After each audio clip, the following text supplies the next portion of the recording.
अब हमारा एक्सरसाइज 6.2 का लेक्चर कंटिन्यू हो रहा है। अभी हमने देखा कि जी मोड हमने कैसे निकालना था। अब हमारे पास नेक्स्ट टॉपिक है, क्वेश्चन नंबर 7 और 8 है एक्सरसाइज का। इसमें है median and mode from discrete data. अब median and mode from discrete data का क्या मतलब है कि अभी हमने जो मीडियन और मोड कैलकुलेट किया अनग्रुप डाटा से देखा था, वो कॉन्टिन्यूस डाटा था, यानी जिसमें हम वैल्यूज़ को हम छोटे छोटे हिस्सों में डिवाइड कर सकते हैं। अब डिस्क्रीट डाटा क्या होता है वो आपको बताया था, मैंने अपने पिछले लेक्चर में बताया था कि डिस्क्रीट डाटा होता है जो काउंटेबल होता है, यानी जिसको हम छोटे छोटे हिस्सों में डिवाइड नहीं कर सकते या डेसिमल फॉर्म में नहीं लिख सकते। तो इस सूरत में हमने मीडियन और मोड कैसे निकालना है, बहुत आसान तरीका है इसका भी। बुक का एक्सरसाइज 6.2 का क्वेश्चन नंबर 7 और 8 करने जा रहे हैं हम, median and mode from discrete data.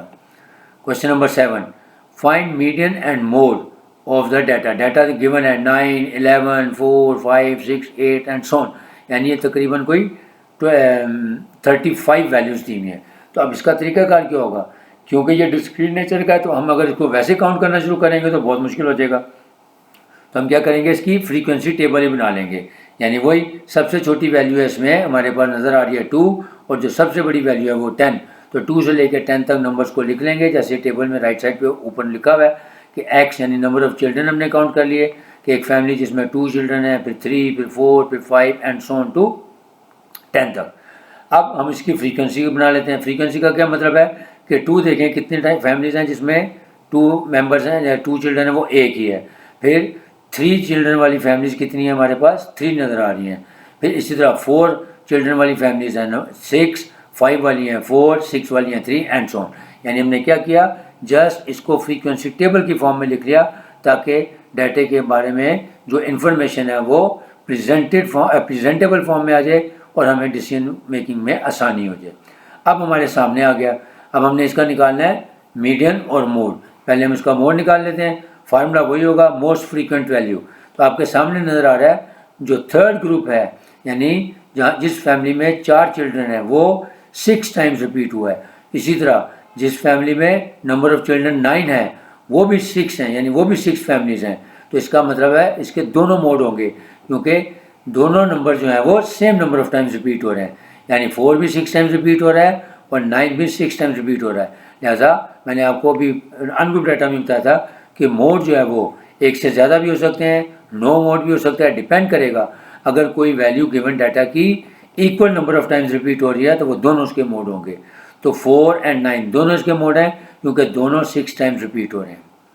Next अच्छा, अब इसको हमने मीडियन निकालना है। अब ये डिस्क्रीट डाटा, तो मीडियन निकालने का एक तो तरीका जो मैंने ग्रुप डाटा बताया L plus F M minus, लेकिन जो डिस्क्रीट डाटा है बेसिकली हम ये उसको n+1/2 वाले फार्मूले से करेंगे, क्योंकि ये अनग्रुप डाटा की फॉर्म में इसकी फ्रीक्वेंसी हमें नहीं दी हुई, तो हमने इसको फ्रीक्वेंसी अपनी आसानी के लिए बना लेनी है।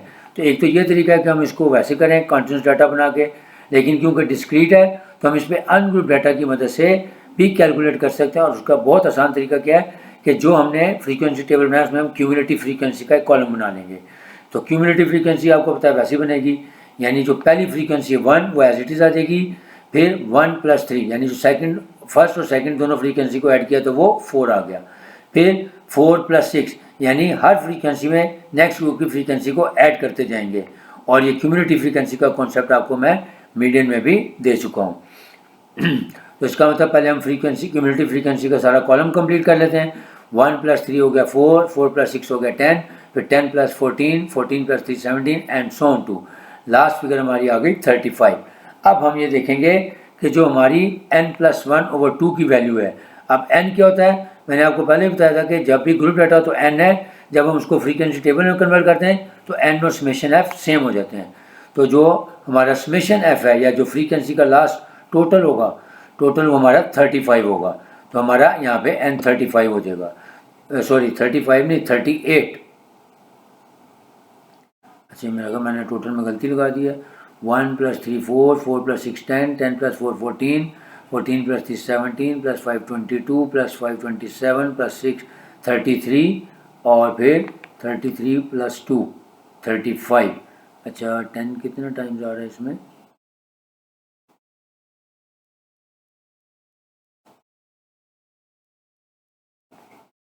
2 टाइम्स ही आ रहा है।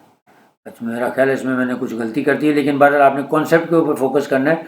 यहाँ पे मैंने लिखा है कि n हमारे पास 38 आ रहा है, तो शायद फ्रीक्वेंसी का टोटल 38 बन रहा था, मैंने इसको 35 लिख दिया है। तो हम यही अज्यूम करेंगे इसका फ्रीक्वेंसी का टोटल 38 आ रहा है।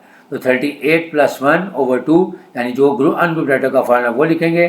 तो 38 + 1 होगा 39/2 यानी 19.5। अब हम देखेंगे कि 19.5 किस ग्रुप में लाई करता है। तो देखें जो ग्रुप नंबर हमारा 6 आ रहा है, यानी 2, 3, 4, 5, 6 के बाद 7 जिसको मैंने हाईलाइट किया हुआ है, तो 19.5 इस ग्रुप में लाई करेगा। तो लिहाजा हमारा मीडियन जो हो जाएगा वो नंबर ऑफ चिल्ड्रन यानी 7 आ जाएगा। So as 19.5 lies in the 6th group, so median is equal to 7।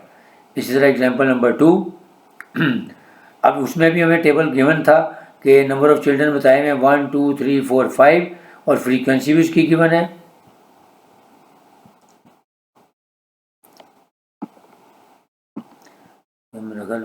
कैमरे के नीचे आ गया, लेकिन इसकी फ्रीक्वेंसी भी गिवन है। तो वो जो फ्रीक्वेंसी दी हुई थी उसको हम ऐसे ही क्यूमुलेटिव फ्रीक्वेंसी पहले उसका टेबल बना लेंगे।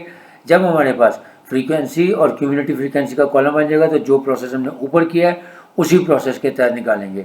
तो मोड हमारा आ रहा है यहाँ पे 2, क्योंकि मोस्ट फ्रीक्वेंट वैल्यू जो है वो यहाँ पे शायद 5 है इसमें, कि 2 जो है वो 5 टाइम्स रिपीट हो रहा है, लिहाजा हमारा मोड हो जाएगा 2। और इसी तरह मीडियन के लिए हम वैसे ही फार्मूला लिखेंगे।